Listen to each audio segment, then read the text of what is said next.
later, but we anticipate 2022 to be a very big year for us.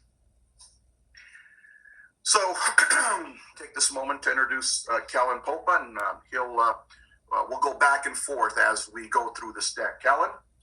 Good morning, everybody. Kellen, come over here. What we want to show with this slide is basically our strategy, our business model, and how we achieve our goal by investing $400 million as opposed to the typical cost to start of production of a startup, which is over $1 billion, and that's an investment over 5 years. And we believe we can do that with $4 million because we have a unique opportunity to purchase an assembly plant as well as a vehicle IP that it's already developed. So because the vehicle is already developed and a U.S. team of engineers spend more than 2 years developing that particular electric vehicle, we cut the development cost from 5 years down to 2.5 years. I'd like to hand it over to David. Thanks. How are you today? So we're going to go through our presentation. Our first slide talks about our potential, our merger to intent with Net Element, a NASDAQ capital markets company, symbol NETE. A little background on this proposed merger. Muln, on June 15th, 2020, we executed a letter of intent to merge the two companies. In that transaction, the Muln shareholders will receive 85% of the surviving entity at closing, with the Net Element investors retaining 15%. There's also an opportunity to earn an additional 5% of the company if Muln generates $100 million in revenue over a 24-month period, and those shares will be reserved for those purposes. There's also a $10 million capital raise that is a condition precedent to the close. Little historical timeline.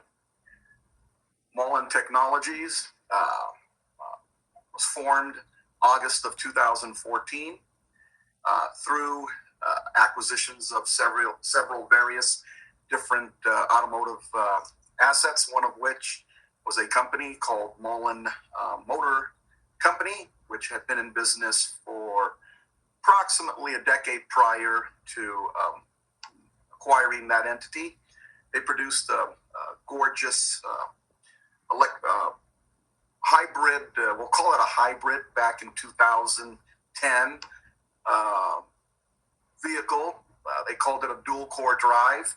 It had a combination of a very powerful supercharged motor with a battery operated drivetrain that could switch back and forth.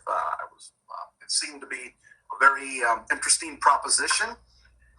We acquired the company and then decided that we needed something that was a little bit more in line with what we believe the future to be, which would be an all-electric vehicle. And subsequently, we were very fortunate to acquire Coda Automotive assets from the ADOC Liquidating Trust in a 2012 bankruptcy. Subsequent to that, we were able to acquire additional energy assets in late 2017, early 2018, which led to some very sophisticated battery technology that we're developing as we speak.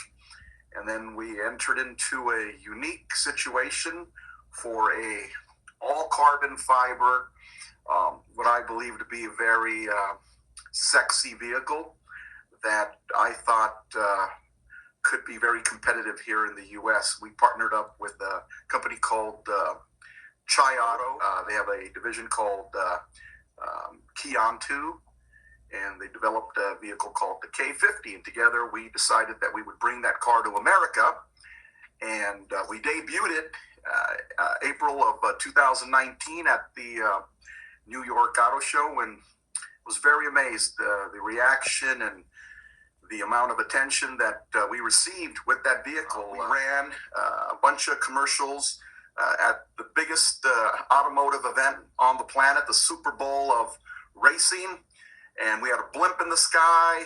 Everybody in the world got a chance to get a look at our car and take a look at the company through our network of dealerships. Thank you. I'm sorry, there's more on the EV side. We'd like to introduce you our Muln MX-05 SUV. This is designed in California. Dealers. Thank you, Kellen. To clarify, the facility in Spokane, Washington will be a state-of-the-art facility that will produce advanced batteries, not just standard lithium-based batteries, but batteries that will definitely impact the battery space on a global level. We believe that this technology will change the entire landscape of the battery world, and that's at the commercialization level within less than 24 months. So we're pretty excited about that. Now I'm going to get to our dealership network. One of the most important things when we looked at being in this space a decade ago, we asked ourselves a fundamental question, and that question was, listen, anybody can build and design a beautiful car, but here's the real question: how are you going to service that car? And more importantly, what type of experience can you create to give the consumer the confidence to go in and buy that car?